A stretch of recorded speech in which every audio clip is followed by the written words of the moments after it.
Pay attention, because I'm only going to say this once.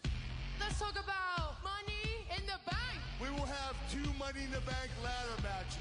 One for the men And one for the women. If you want to make it to the top, then here's what you need to know. If at first you don't succeed, climb again. Grab the briefcase hanging high above the ring. Inside is a contract. You can cash in at any time over a year-long period for an opportunity at a championship. It's so highly coveted because it changes careers. It can truly change your life. Opportunity hangs in the balance. Literally. Ladies and gentlemen, welcome to the podcast arena. Coming to the ring at this time... Oh, you didn't know? Your ass better call somebody! First, representing This Week in Geek, and from parts unknown, he is Mike, the Birdman, Don. I am one hardcore D-O-double-D. I'm a nice man.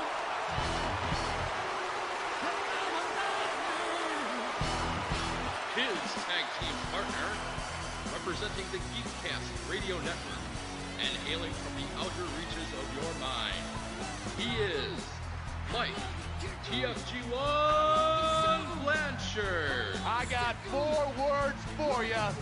Check out my ass. And from the Great White North, here is your special guest referee, Ryan, the UnEvenFlow. The multi always gets his man. You are listening to Mayhem Mics. And now, let's get ready to podcast! Hello and welcome to Mayhem Mics. This is episode 41. Hey, look, folks, 2 episodes in 2 weeks, right in a row. I am, of course, TFG and Mike, as I probably just said that. Joining me is Ryan, the UnEvenFlow Markley. Hello, sir. Hello. Hello. So we are going to be talking about the Monster in the Bank. It needs to be renamed that every year that Braun Strowman is in the event. Okay, then. Oh. Money in the Bank includes matches with Daniel Bryan versus Big Cass. I'm just going to run down the list. We can talk about each of them in a moment. Sami Zayn versus Bobby Lashley. Elias versus Seth Rollins. The Women's Money in the Bank ladder match. Reigns versus Jinder. Carmella versus Asuka. Hey, look, I didn't screw the name up this time. AJ versus Nakamura. And the Raw Women's Championship, Rousey versus Jax, and then the Men's Money in the Bank. Before we get started, there's something else I wanted to mention, and that is the NXT pay-per-view. No! Nice try. The exceptionally unfortunate news of the passing of Vader, or Big Van Vader, as a lot of people knew him. Vader wrestled for pretty much everybody, but he was, I don't know, he was probably best known for his time in the WWF in the 90s. However, having said that, they never really figured out what to do with the guy, and it's really sad because he was way ahead of his time. He was a big man who could do crazy moves like a moonsault, and he could do stuff off the top rope, which we're now used to seeing, but back then it definitely didn't happen much. And anybody's passing is sad, but the fact that he never got the run he probably deserved is really unfortunate in the 90s, but he still had a great career, and he's definitely well remembered, and he was really a trailblazer for the big men we see now. Yep, he really was. And then I'll talk about the NXT pay-per-view on the weekend was utterly amazing, so there. Yes. It's funny because as you're saying this, JR posted in his event that's happening in August, It's live with JR and the King. It's their two-man show that they're apparently taking on the road now. He just posted about Vader, rest in peace, Vader. I don't know if I'm going to go to that or not. I know exactly where it is. It's over in Rosemont, Illinois, which is where I went to go see the Blackstone Cherry concert. But anyway, so yeah, Monster in the Bank, or Money in the Bank if you want to be. Daniel Bryan versus the Big Ass. That feels uncalled for, given his later stuff. So, by the way, we're skipping the pre-show, which I don't care. The tag titles didn't change. I didn't even watch the pre-show. It wasn't bad this time. So anyway, Bryan versus Cass was actually a good match. It was probably Cass's best singles match that I can remember. Yeah. And now part of that is obviously Bryan's really good. Bryan won clean. And now we know kind of why he won all these clean, because Big Cass is unemployed. So that's unfortunate. You have no future endeavors, Cass. We're sorry. Yeah, I know. They didn't even wish him well or anything like that. So they were obviously really ticked off at him. There's been a lot of theories. I don't really care to bring them up. All I'll say is just, I feel bad for the guy. Like, he was... Yeah. All I know is what was on screen. And on screen, all I know for sure, on screen, he was improving. He, wasn't wasn't a top guy or anything yet, but he had a ways to go, and he's not old, so he's got time to get there, and I don't know, just for whatever happened, they didn't want him around. Yeah. I wanted to be in the know on this, so, oh my god, TFG and Mike actually looked at a wrestling story. The one article I saw was reported by Sports Illustrated, which if that's not a better source, I don't know what is. ESPN maybe, but whatever. Something about him drinking all the time. Yeah, I read that too. Supposedly. And then he apparently he did something they told him not to during a segment where he beat up the little person. Yeah. But he wasn't supposed to, and just some other stuff. Like, he did whatever he did, he didn't do he didn't do a lot of stuff that got him in good with management, we'll say. Apparently not, no. Yeah, so listen to your boss. If he tells you to not do something, don't go do that. Yeah, exactly. Doesn't matter what you do. Exactly. Sami Zayn versus Bobby Lashley. Lashley pounded the hell out of Zayn. Well, yeah, we know why now, because Zayn's out for quite some time, it looks like. Is he really? I did not know this. So he's been injured for a while, which explains all these terrible segments and everything. Although that's the writer's fault. I don't think I've made it a secret that I'm a fan of Sami Zayn. I think he's a great worker, and when they give him at least decent stuff to work with, he turns it into better than decent, and he turns good into great, but they give him absolute garbage. This feud has been the worst feud all year. It's terrible. Lashley's done nothing since coming back, which is really unfortunate, and this didn't help either, because this wasn't a good match, and again, part of it too is probably because Zayn is limited, but also Lashley's offense is kind of boring. I mean, his finisher is a vertical suplex. Yeah. I mean, I just give him back the spear, which we'll get talked to about maybe in Raw briefly. But yeah, just whatever. Who else is currently... Okay, Roman's using the spear. But it's Roman Reigns. Like, I don't know. They need to... See, that's the thing with Roman. Like, they need to come up with a unique finisher for him. And like you said, give Lashley the spear back or something. Then we went to Guitar Boy against the Kingslayer. So there's Elias versus Seth. Holy shit. A match where Elias actually wrestles. Yeah, Elias can look good, apparently. Well, again, Rollins could have a good match with me, and I suck. So I would be below 0 stars, really, in a wrestling ring.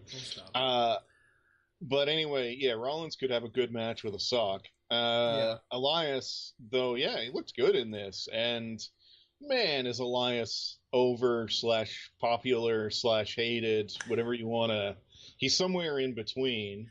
He's that guy you love to hate, but not in the way like you were saying to me off air about one of the NXT superstars, about how that's the villain. That's Tomas Ciampa is the prototype, like, absolute villain that, like, right. Unless you're nuts or you know the guy, you're probably not going to cheer for him because he's just a terrible human being, right? As his wrestler persona. Exactly. And Elias is kind of the funny bad guy. Like, he's good at being humorous, and so you kind of want to sometimes pull for him because he had his song where he made fun of Chicago, and I thought it was amusing that half the crowd was chanting "We deserve it," and then the other half was saying "No, we don't." Yeah, that was crazy. But holy cow, is Seth Rollins good? He's so good. Nobody's amazement. He's he wins this not cleanly, which I guess was the setup for the next night, which again we'll talk about in a bit. But and then there was the women's Money in the Bank. The match itself was good. I thought it was very good. Like, there were a couple of instances where you could clearly see they were waiting for something to happen. But again, this is the second ever women's match, and there were some really good spots in it. I thought it was really well constructed and really, really well performed. I understand, especially a day later, why Alexa won. Right. But yeah, I would have given it to somebody else. I understand why. I feel. Yeah, because the issue was they didn't want Rousey to win the belt yet. Right. They didn't want Nia to be the one who loses it yet because she's only had it for a bit. So what's the way around that? And I guess this in the bank. Yeah, and I guess that's what they decided. I understand why they did it. I just don't necessarily agree with why they did it. Yeah, again, if I understand about Rousey not getting it yet and Nia not actively losing it, but the way they promoted the second annual women's Money in the Bank match was that, every woman for herself, all this, all that. Sasha has her reasons, this person has their reasons, that person has their reasons, and then they come out and have not in the match itself, but the Raw or SmackDown, the last SmackDown before Money in the Bank, they had the Iconics come out and say, "Oh, none of those women deserve to be in that match. They're more talented," basically meaning themselves, which they're not. I'm sure they are, but the characters are whatever. And it's like, okay, give it to Alexa, sure. We think maybe Alexa might bide her time, but if anyone knows Alexa Bliss, she ain't gonna bide shit. Like, and Alexa's really good, don't get me wrong. It's she's very good. She's been in the main event for a while, and they have a lot of women who are insanely talented that they could have just used. And I know Charlotte's quite busy with stuff away from wrestling. She's kind of their poster girl / poster woman, who's doing a lot of charity and all this other stuff. So okay, fine. Then you've got Rousey's on Raw, so nobody from SmackDown's gonna win, so you can immediately cross them off the list. Yep. Then you've got, then what have you got left? So, Sasha, they didn't want because they wanted to continue the Sasha Bayley thing, which, by the way, they could have just had Bayley in this match. That probably would have helped, but whatever. Yeah, I was like, where the hell is Bayley? What the hell happened to that whole thing? I don't know. In any case, I'm not big on the finish, as in who won.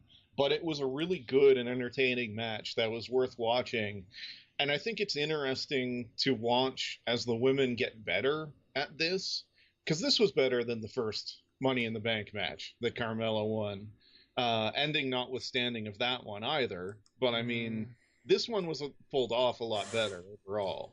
Yeah. And yeah, I thought it was really well done. I'm excited to see the women continue. We mentioned that a year ago, that it's nice that they're actually getting the opportunities to do the same matches the men have. And they pulled off a very good one here. Mm-hmm. The only other downer I'd say is 8 people is too much for a match. Oh, absolutely. I'm not a fan of the 4 versus 4 stuff or more that happens in tag or Survivor Series and some of the others, because it's just too many people to put on a convincing match. You always got to have people stalling or not doing anything or whatever for a while. Yep. And 8's, I feel like, too many. If this had had 6, I honestly believe it would have been close to the same level of skill or entertainment as the men's this year. Yeah, absolutely. Although the men's has a specific MVP who will mention.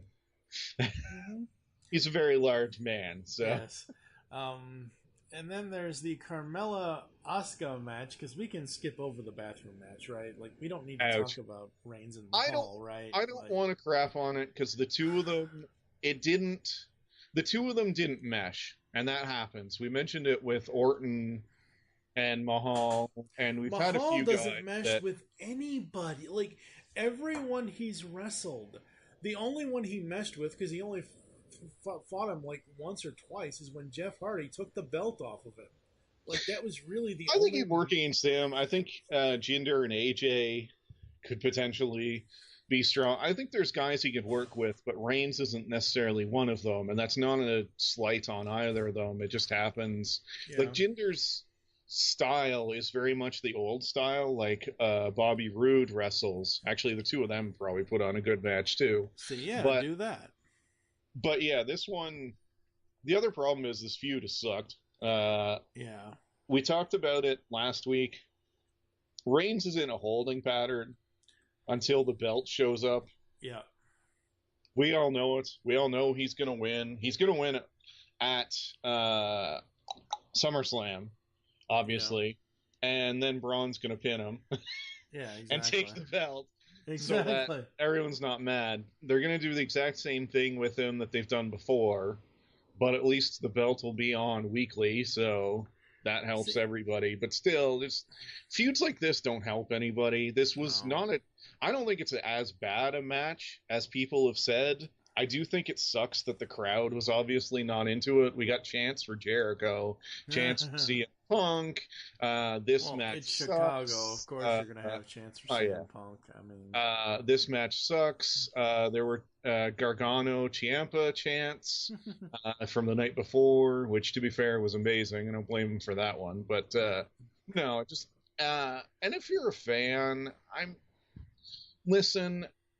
I know I've been frustrated with how Reigns has been written, but I don't know, disrespecting the guy who's just trying to put on the best show he can, despite the crap writing for him, is not the way to do it. Like, I legitimately feel for the guy. He has talent. He has quite a bit of talent, but he's written so poorly that I understand the reaction to him, and I feel it too, because whenever he wins, I just kind of roll my eyes. I don't know. I feel so bad for him. And then he gets involved in crap feuds like this. And yeah, Mahal, it feels like he has two problems. One, his character is super one-dimensional and kind of boring. And then 2, his wrestling is one-dimensional and kind of boring. So he has a very limited number of guys he can have great feuds with. And Roman is not on that list. No, not at all. Oscar Carmella, this is another one that... I am so disappointed in this. I am more pissed off about this than... And, like, all of the low blows that AJ and Nakamura have done leading up to... I am so pissed. Like, this is your fault, actually. Because you're like... Yeah, You're like, oh, Asuka is the best ever. And she is. But, oh my god, you need to watch her. You need to watch... And I'm watching her, and I'm enjoying Asuka and everything else. And then this little bitch from Staten Island comes in and this other little bitch from wherever the hell that little bitch is from comes in and does something really stupid. Like, I thought they let him go. Wasn't there? They did, yeah. They brought him back for this. Why? Like this. Well, listen. The thing between Asuka and Carmella and James Ellsworth, this can work as long as the bad guy gets his comeuppance. That's the whole thing with wrestling. It's good versus bad. But generally, the bad guy, just like in a movie or something, the bad guy's got to have something bad happen to him. He might win in the end or something like that, but there's got to be some sort of comeuppance. And there wasn't last time. Like they should have had Becky Lynch beat the shit out of James Ellsworth. Yeah. I think people would have been a lot more okay with him being around if he had actually got his comeuppance, but it was kind of bullshit that nothing happened to him for all the bad stuff he did and all the cheating and everything else. Yeah. If they do this in a way that at least Asuka beats the crap out of Ellsworth, it can work. But if they ignore it again and they try to drag this out, it will be bad. Yeah, also, I feel really bad about.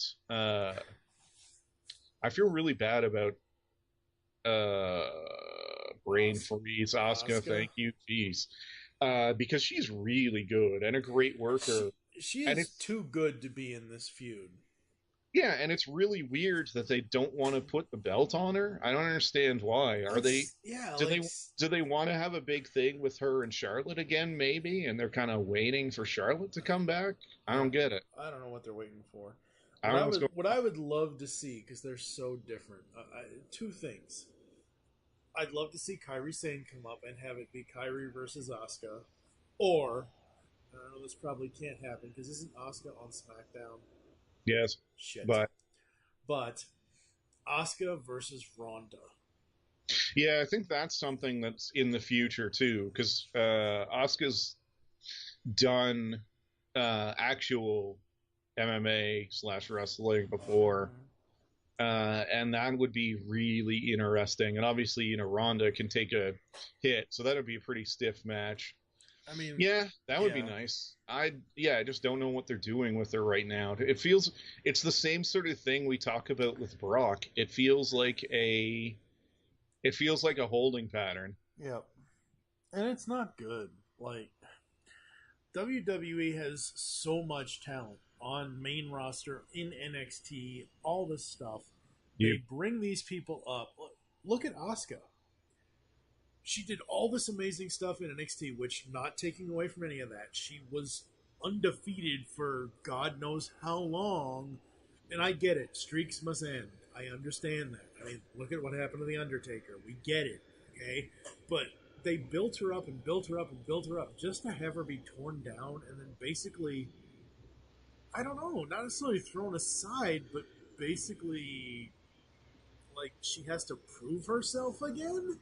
I also didn't like the match because, she spent the entire thing getting beat up, basically. Yeah. It was a weird decision. Now, having said all that, before we move on, I do just want to say Carmella's wrestling's gotten way better. It has. She's not one of the top or anything like that, but she's improved a ton, and it definitely should be noted that she's obviously worked hard on it, and it shows. It's interesting to me, by the way, of the 3 members of Soft from NXT, she's the only one still employed, and the only one that's held a belt at all. Yeah.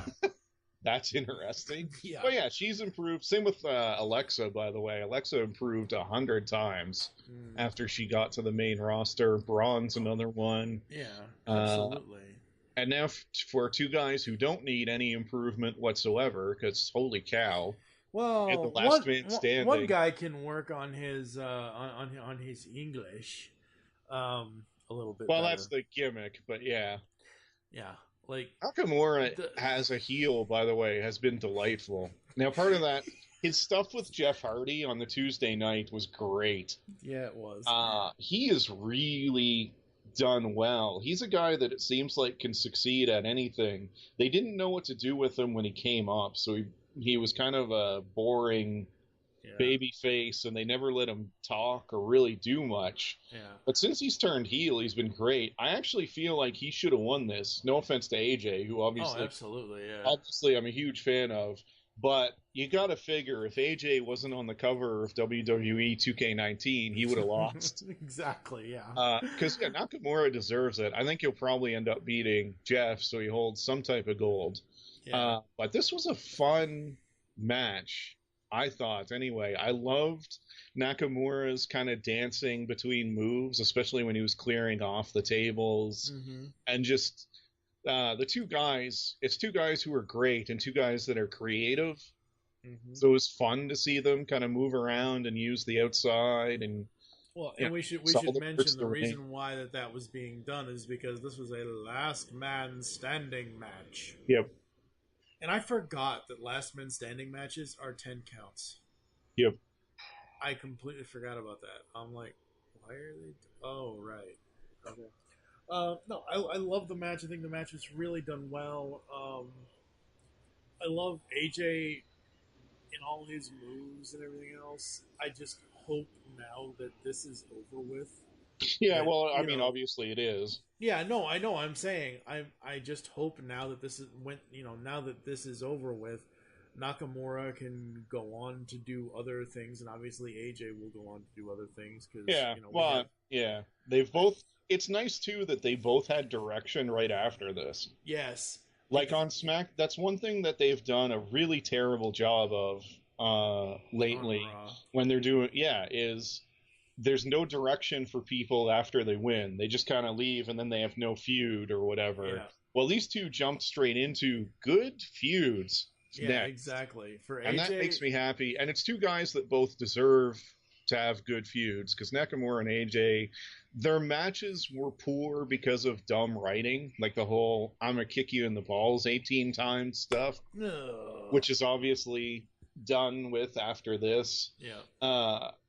That was silly, and their matches ended up being kind of silly because it revolved around that. Yeah. But this being the end works out well. I'd like to see them have a match maybe in a year or two. Right. Like, just to do it over again, but obviously not anytime soon, and it doesn't look like they will, so it works out well. I'm pretty happy with how that turned out. And you had mentioned the feuds that they're going into. AJ is going into something with Rusev. Yep. And Nakamura, like you said earlier, is going into the Jeff Hardy thing.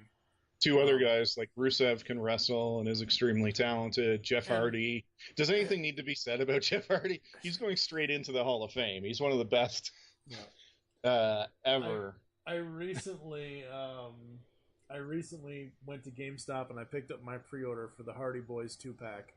My own for the Funko Pops. My only complaint about it is, though, it's modern Jeff and modern Matt, which means Matt has that white streak in his hair. Like, I wish it was more classic Jeff and classic Matt. Yeah, they'll do classics. I'm sure they will. Absolutely, I'm sure that they will.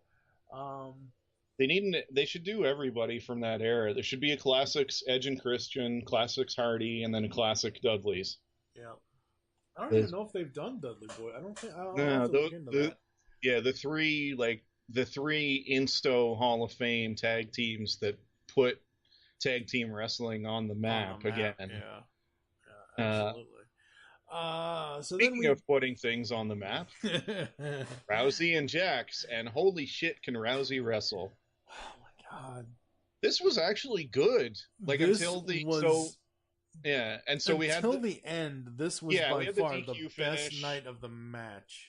Or best match of the night. Yeah. Anyway, Rousey's really good, and her and Jax work really well together, surprisingly. And then Bliss interfered, and Bliss won. But people already know that at this point. We talked about that decision earlier. But yeah, I'm impressed. So Rousey, for some reason, both Rousey and Punk went in opposite directions, obviously. But both of them went to follow their dreams.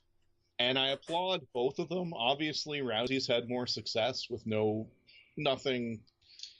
Not trying to say anything bad about Phil Brooks / CM Punk, but I mean Rousey has taken to wrestling like crazy. She like, has, man, and she's brought good. her style to it, not just conform to a certain style of wrestling. I'm really impressed with her, and it's scary to think that she's probably going to keep getting better as time passes. Yep. So, I mean, good for her, and good for all of them, CM Punk, James Ellsworth as well, for following and sticking with their dreams, and each of them got to do it, which is amazing. But yeah, Rousey is inevitably one of those people that's kind of the future of the division. So is Charlotte, Asuka to a certain extent as well, and Ember Moon.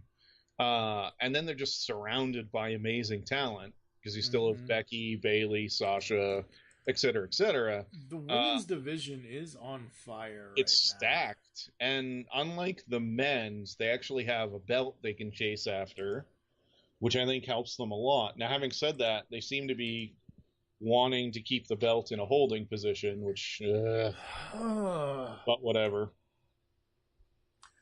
Yeah, but Rousey Jax, outside of the Alexa interference / DQ, this match, I wasn't sure how this was going to look, but basically it looked like an MMA fighter taking down a giant.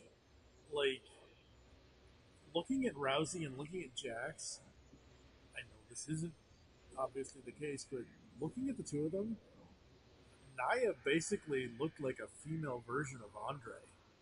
Like, just sizing the two of them up side by side, just oh my god! And that's how they should be. And that's how they should be pitching Jax. Like, I was annoyed with the whole Bliss feud, where for some reason God, the bully thing, I hate that. Well, there's that, and then for some reason Jax was kind of the underdog or something. Like, what? Whatever. Anyway, it's nuts. All right, so men's Money in the Bank. Monster in the Bank. That's all that needs to be said. I mean, the monster got it. So we had Joe, Balor, Rusev, Owens, Rude, The Miz, Strowman, and Kofi was the New Day. Yeah, I forgot that Bobby Roode was in this. I really did. Yeah, he was kind of an afterthought. By the way, quick note on Kofi, by the way. Kofi, and then we had Big E versus Daniel Bryan on Tuesday. Yep. Man, you forget how good each member of the New Day is at just wrestling. Yep. Sometimes, like with all the backstage skits and some of the other stuff they do. Yep. But, Big E and Daniel Bryan made SmackDown worth watching in and of itself. It was well done. And then, Kofi was everybody here was quite good. And the highlights, I think you gotta mention Kevin Owens is insane. He's nuts. So I mentioned it last week, he took a drop that's roughly the same as Mick Foley's. Yeah. Like, it's the same distance, and just he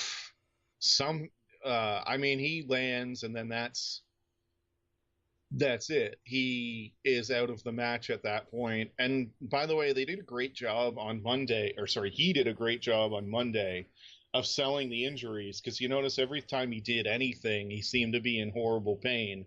Having said that, he's probably actually in horrible pain. I feel really I hope he gets something out of this. Like, he's been a workhorse. He and Seth have been the workhorses on Raw for a while now. Yeah. You count the number of times that Owens or Rollins have been in more than one match on a Raw in the last little while, and then all the other stuff they've had to do. I've been insanely impressed with both of them. They both deserve a long sort of title reign or pay increase or something out of it. Anyway, like I said last week, anyone that actively dislikes Kevin Owens, there's something mentally wrong with you. Because the reason why I say that, I'm not saying that person's opinion is wrong. I'm saying there's something mentally wrong with you. Like, I didn't get Kevin Owens at first until I started watching him. And then, I kind of like Chris and I kind of like Kevin. I love them together because it was awesome. But it was one of those things where Kevin Owens, he's a wrestler that you don't see anymore. like you've said several times where he's shouting at the crowd. How often nowadays do the wrestlers actually shout back? He's at talkative. the Yeah, crowd? he Like, interacts constantly. Exactly. He's always doing something. Like, he Yep. never just sort of stands there, or unless he's absolutely obviously in this case he was demanded to lay there, probably because he was dead. But yeah, and so for the rest of the match, I mean, I wanted to highlight that, but I thought everybody looked good. I loved the stuff with Miz trying to desperately to climb up before Braun could get to him. I really liked that. I loved the spot after Owens, by the way, where Braun just runs through the ladder. Like, it was Rusev and Rude are trying to clothesline him with a ladder, and he just goes through it, breaking the ladder and both of them. Yeah. And then Miz is desperately trying to climb the ladder just to get away from him. Poor Miz. I thought Miz is fun to watch. Just because he's so good at being such a coward, and yeah, he is. Anyway, go ahead. Since you're talking about the Miz, I'm pretty sure this is a no from you because you're not Mike Dodd. You don't watch this stuff, but would you give a shot to the first episode of Miz and Mrs. later this year when it premieres? I don't know. Maybe I will. Because I haven't seen the Miz on reality TV since The Real World. No, he plays his character so well. Oh, he does so all the time. Yeah, absolutely. Yeah. Oh God, I just absolutely love. I've said this before on the show in the last 3 years. There are certain times when certain wrestlers that I like that go up against each other. I can't, like, if it's Miz and John Cena, I'm gonna want John to win half the time because I'm a diehard Cena fan and I'm not gonna apologize for it. But anytime Miz goes up against anybody else, I'm like, sure, go ahead.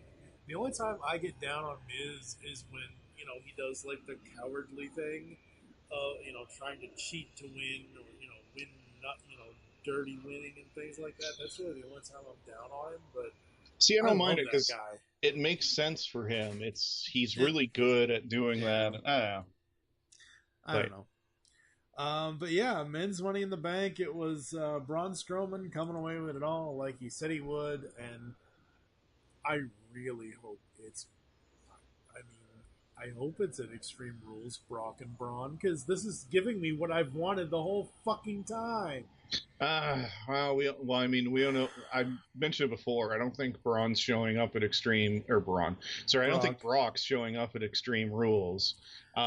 He should. I'd be amazed if Roman doesn't win at Extreme Rules. Then we get Brock v. Roman yet again at SummerSlam, and like I said before, Roman wins. Then he gets drilled by Strowman, who cashes in and takes the belt. At SummerSlam? Yep. That's my guess. Yeah, I could see that working, but I really want Brock and Braun. Like, hello. Like, Monster versus Beast. Like, they can market the hell out of that. Yeah, well, I mean, we had it once already. I wouldn't mind if they did it again. I thought the first match was not great, but Strowman was still in his learning phase, I think. Yeah. So, yeah, we'll see, but... Strowman may be out. Get your ass up there. No. These three men trying to make sure. What? What did Joe just say? I'm not... Oh, my God. No. No! Is this worth it? That ladder's got to be 15 feet in the air. Good God. Don't do this, Kevin. This is not worth it. Strowman fighting out, though. And Braun Strowman fighting out of harm's way. Kevin Owens is still on top of the ladder. Oh, no.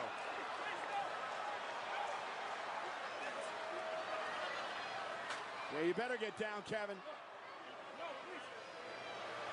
Fast. Meanwhile, Strowman's going up the other side.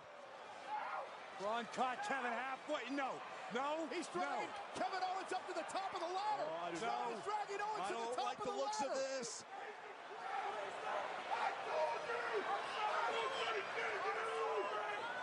Oh, my God!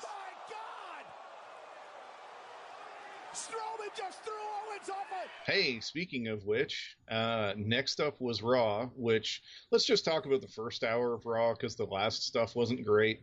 Although, I'm not going to lie, Corbin, the Constable Corbin thing, especially with him wrestling in his suit, that's growing on me. I liked that. That was cool. Amusing. I wasn't sure where they were going to go with Constable Corbin, but I like where they're going with it.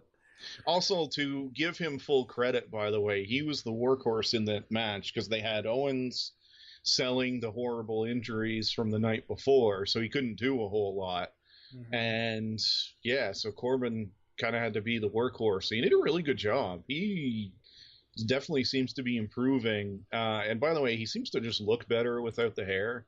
Yeah, he does. I don't know what it is, but yeah, it's a better look for him. So I don't know. Anyway. It absolutely does.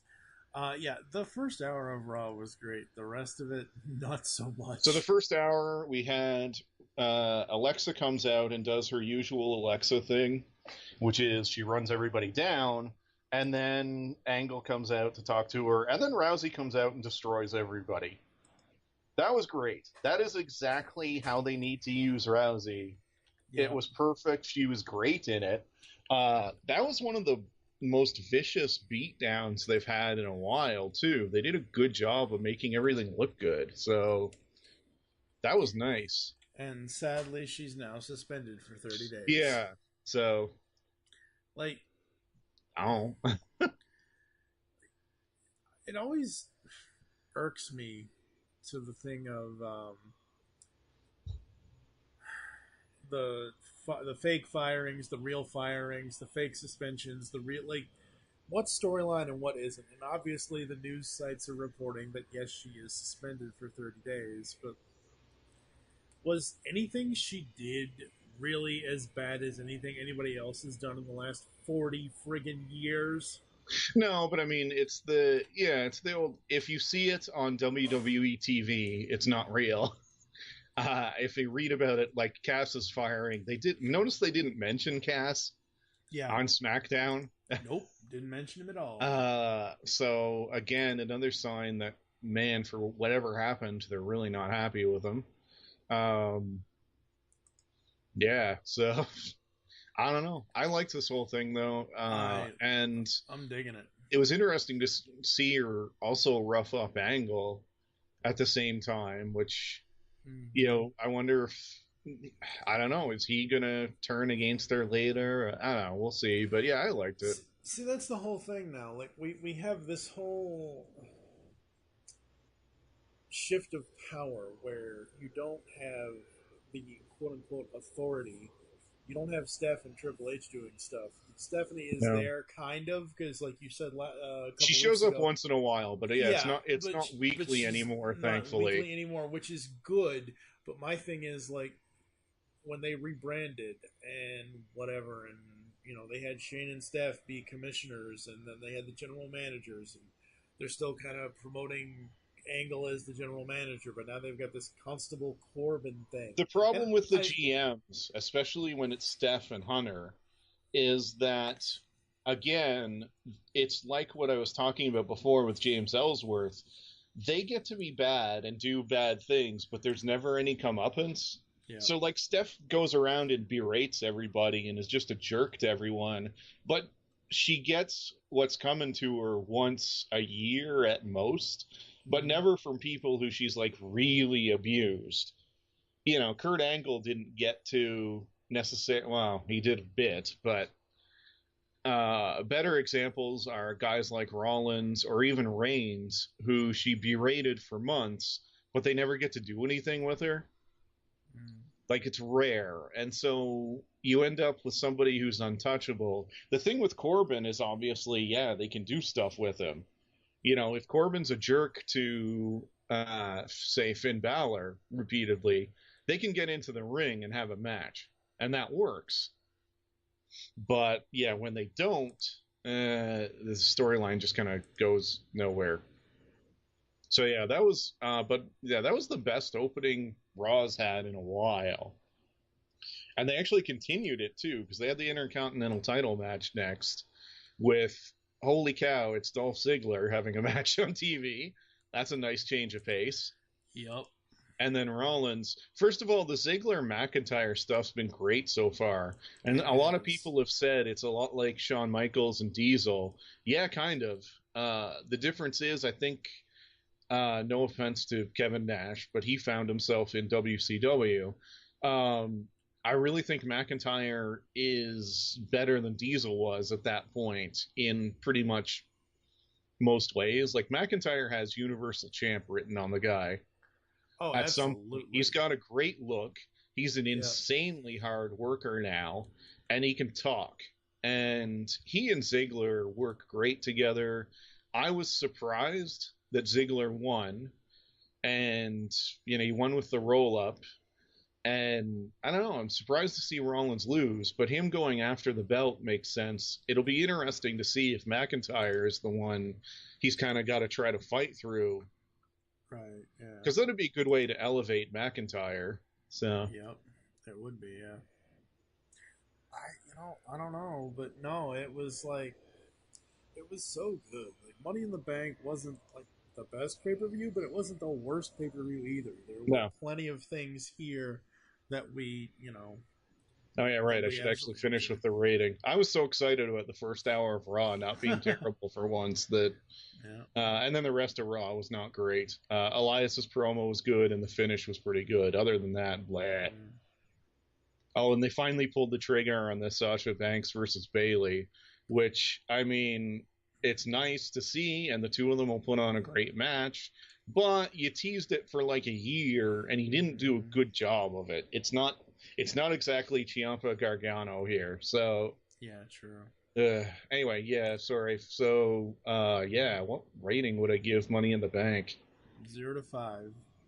It was good. I would say a solid 4. It was one of the better ones this year, and it seemed like an apology for Backlash. I'm going to give it a 3.5. The whole Reigns Mahal thing just that's true. Yeah, and Sammy and Bobby was not good. Like, I want Bobby to be good. I want Sammy to be good. I just don't think they can do it together because, like you said, Sammy's kind of injured right now, and he's got his, he's doing all these stupid skit things. Yeah, and that's the other problem is there's not a nice way to say this, but Bobby is best when he's not on the mic and they let him be a monster. Because, I mean, look at the guy.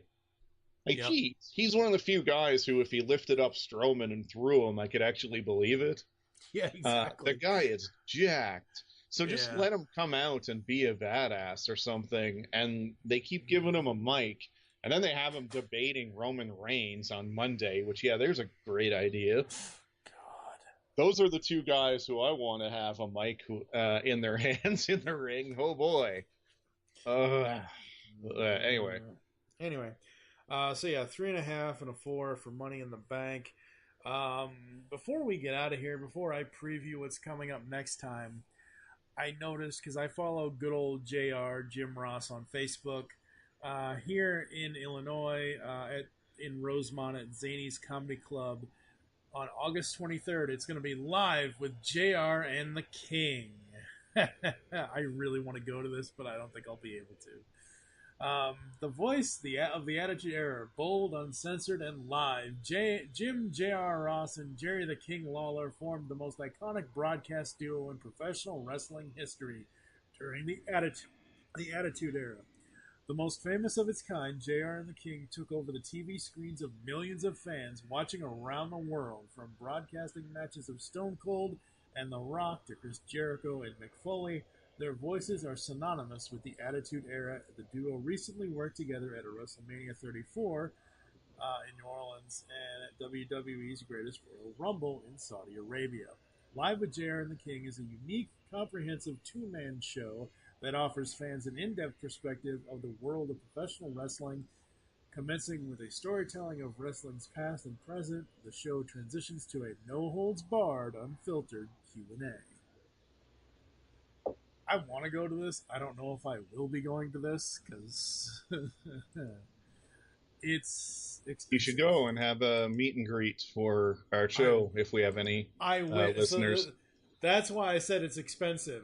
So in order to get the meet and greet, the VIP passes, it's... No, I meant with our listeners, not the meet and greet with them. Oh. Well, Damn. And by saying listeners, I mean listener.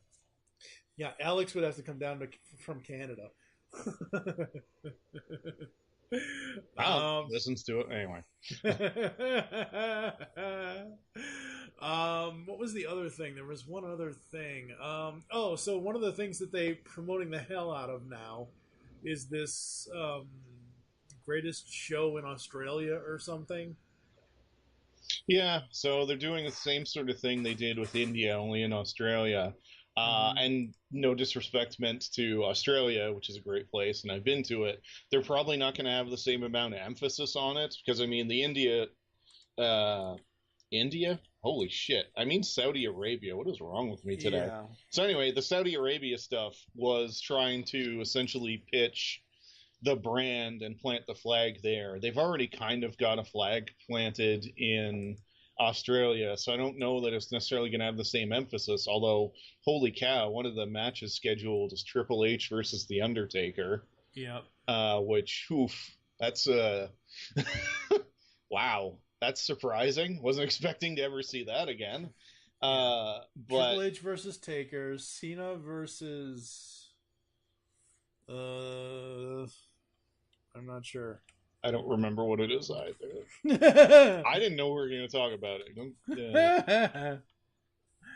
I don't know, folks. It's but yeah, something. It's interesting that they're going to be doing a pay-per-view style event there again.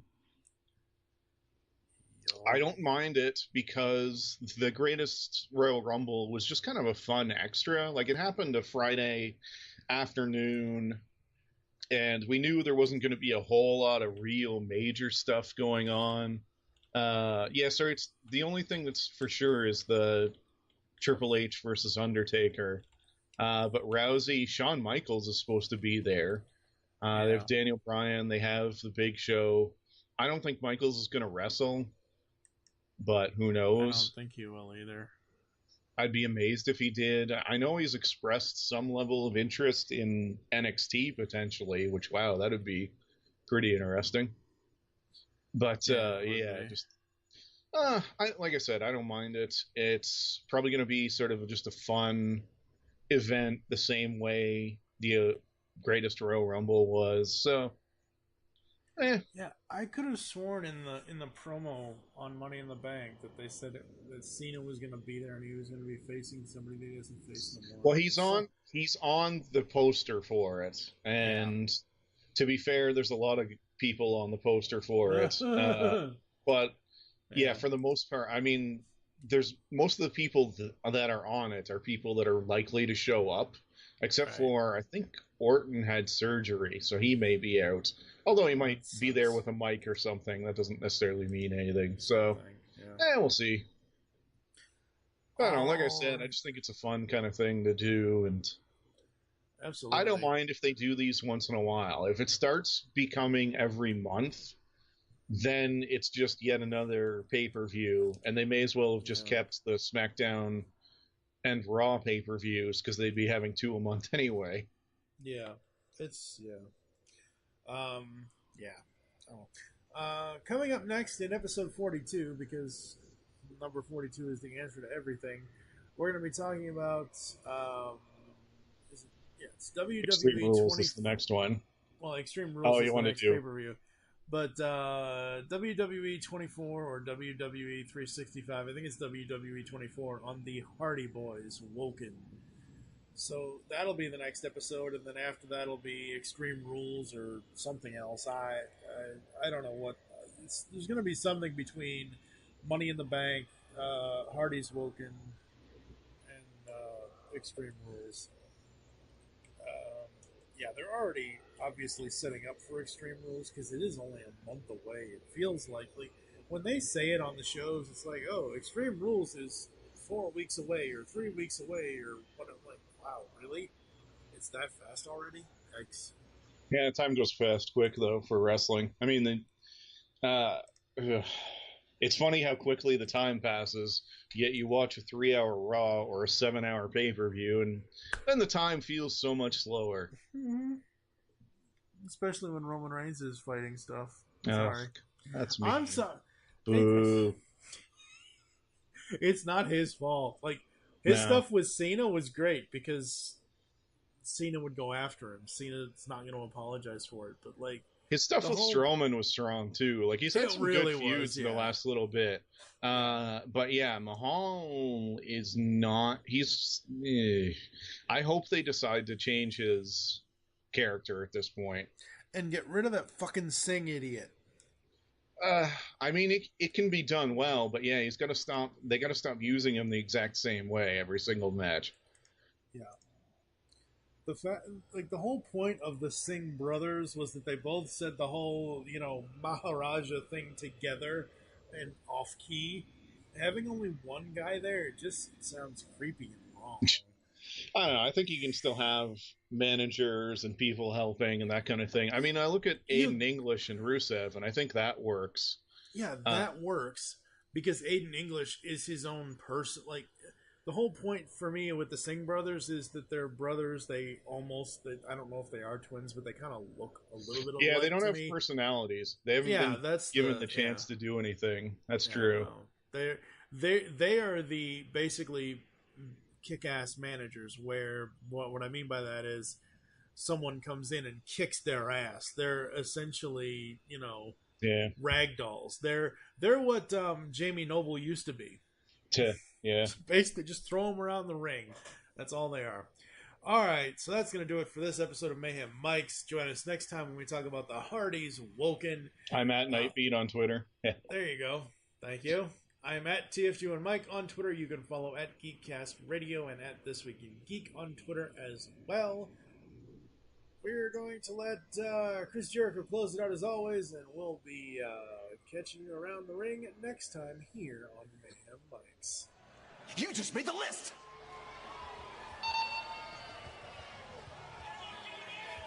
All clear.